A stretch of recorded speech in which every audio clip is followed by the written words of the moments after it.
section, we're going to talk a little bit about pain, temperature, sleep, and sensory function. Pain is an unpleasant but protective phenomenon. It can't be defined, identified, or measured by an observer. It's whatever the person says it is. And pain is more variable in children. The neuroanatomy of pain is the nociception perception and the nociceptors, free nerve endings, detecting a wide range of stimuli. And here are an examples of the pathways of nociception and skin. Transduction activates the nociceptors and transmission, conduction to the dorsal horn up the spinal cord. And perception is a sensory discriminative system, motivational affective system, cognitive evaluative system, modulation, facilitation, or inhibition of transmission before, during, and after the perception of pain. Neuromodulators are located in pathways of the nervous system triggered by a tissue, injury, or inflammation, excitatory neurotransmitters, and inhibitory neurotransmitters. So you can see these are in both the CNS and the PNS, and it may cause pain or try to inhibit pain. Pain threshold is the point at which a stimulus is perceived as pain. And the perceptual dominance is pain at one location that may cause an increase in the threshold in another, like referred pain. Pain tolerance is the duration of time or intensity of pain that a person will endure before the initiation of pain response. Endogenous opioids. Morphine-like neuropeptides. They bind with opioid receptors to inhibit pain impulses in the periphery, spinal cord, and brain. And opioid receptors are all over the body, and they're responsible for sensations of well-being and modulation of many physical processes.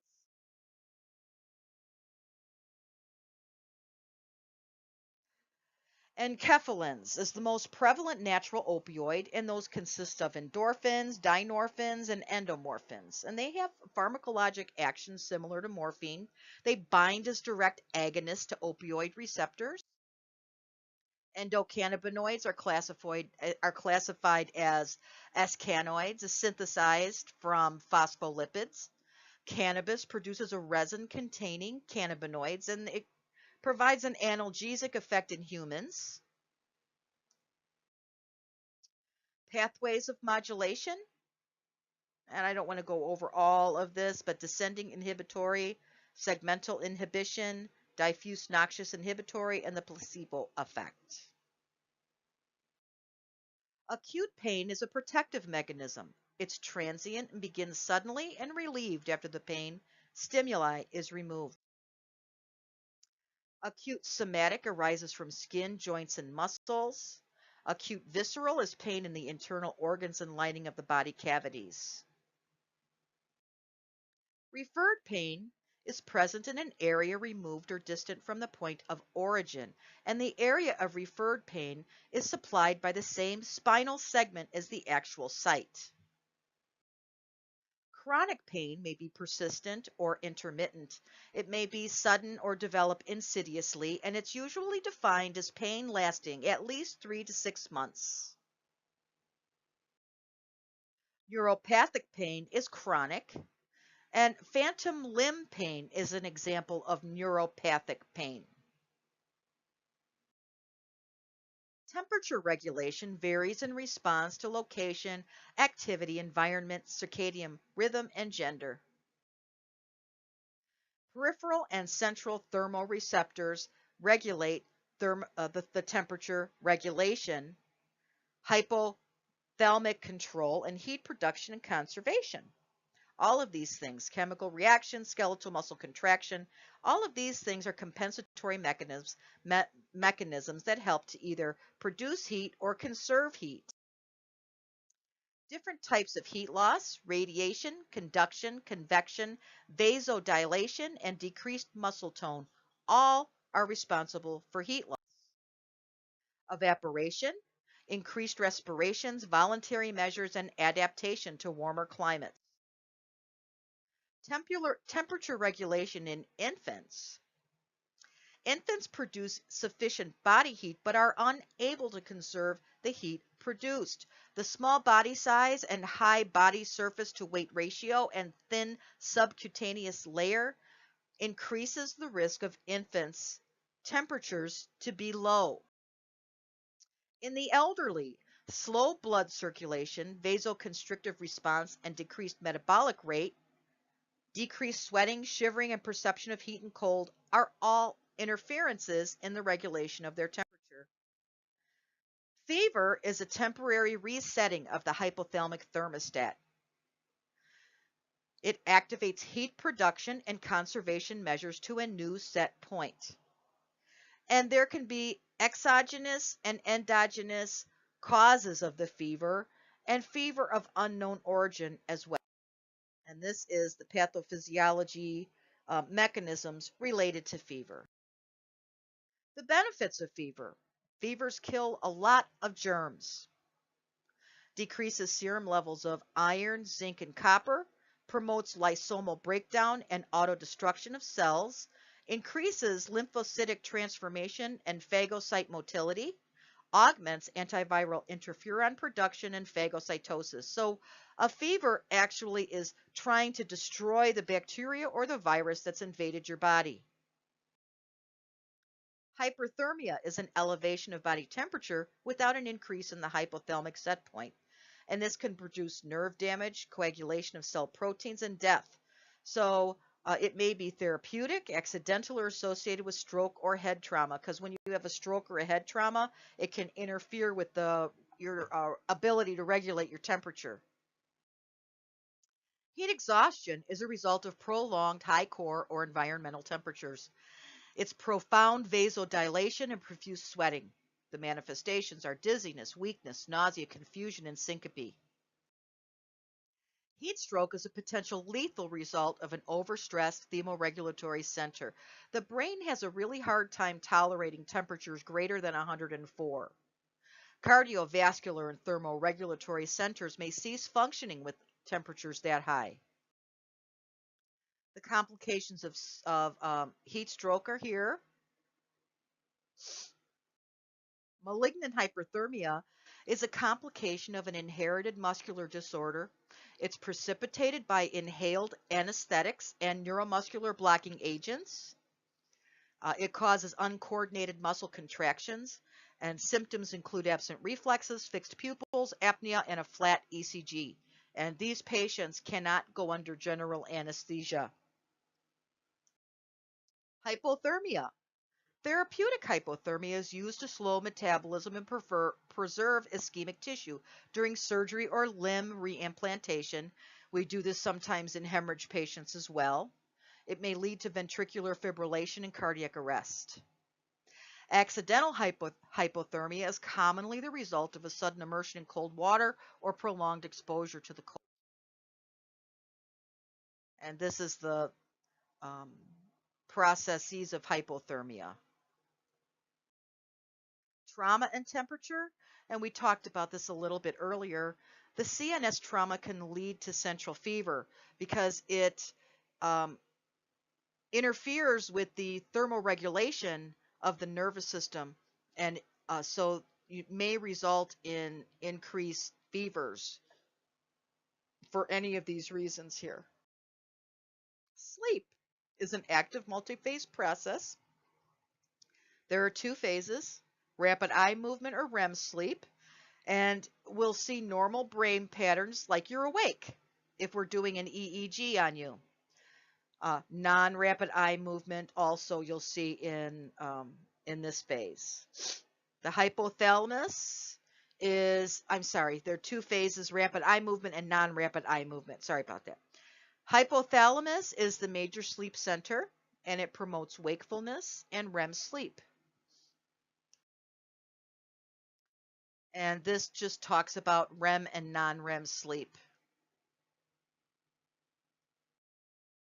Sleep disorders, insomnia, obstructive sleep apnea, narcolepsy, circadian rhythm sleep disorder. So those are the dysomnias. The parasomnias, Somnambulism, night terrors, restless leg syndrome, eating, and violent behaviors can occur in sleep too.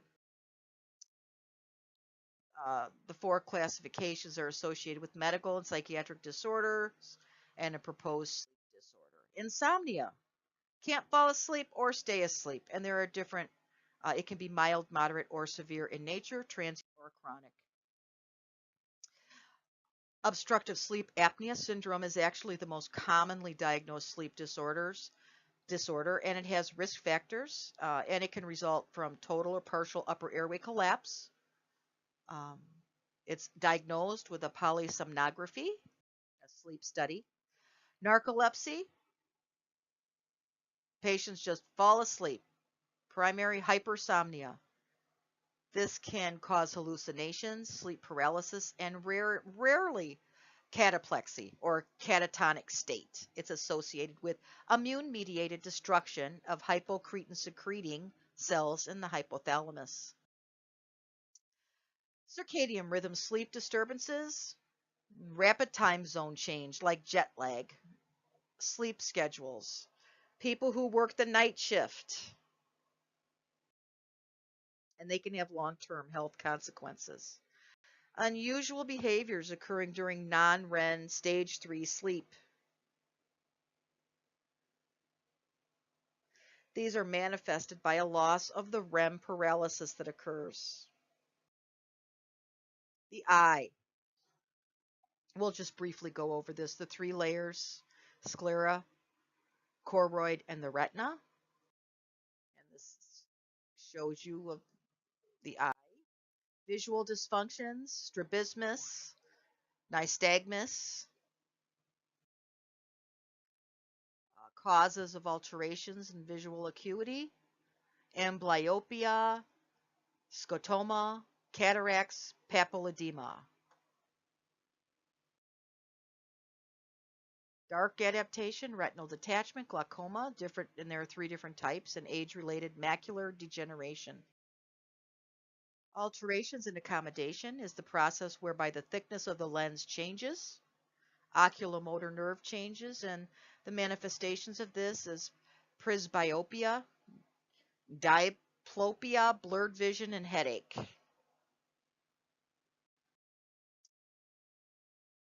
Alterations of refraction are the most common visual problem, myopia and hyperopia, astigmatism.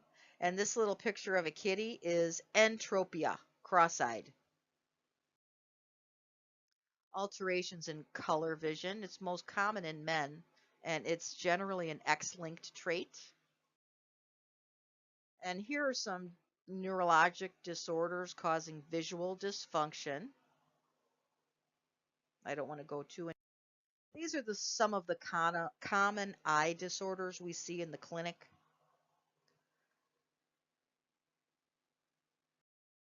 And the ear, the external ear and middle ear, the inner ear, hearing and equilibrium composed of um, osseosus labyrinths filled with perilymph and organ of Corti.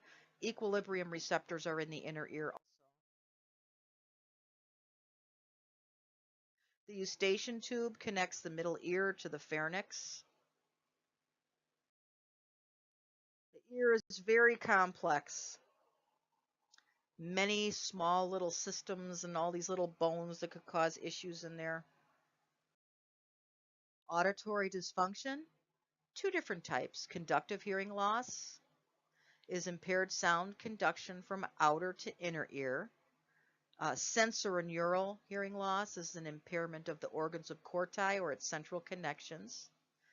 Presbycusis is age-related hearing loss. Mixed hearing loss, functional hearing loss, and Meniere's disease. Meniere's disease is a uh, condition that causes dizziness. Ear infections, there are otitis externa, which is an infection of the outer ear, and otitis media, which is an infection of the inner ear. Olfaction is the function of cranial nerves 1 and part of cranial nerve 5. There's a strong relationship between taste and smell, and these are some olfactory stimulants. Taste is connected to cranial nerve 7 and part of 9, nerves in the tongue, soft palate, uvula, pharynx, and upper esophagus. The different gustatory stimulants or the different sensations of taste include sour, sweet, salty, bitter, and umami, which is savoriness.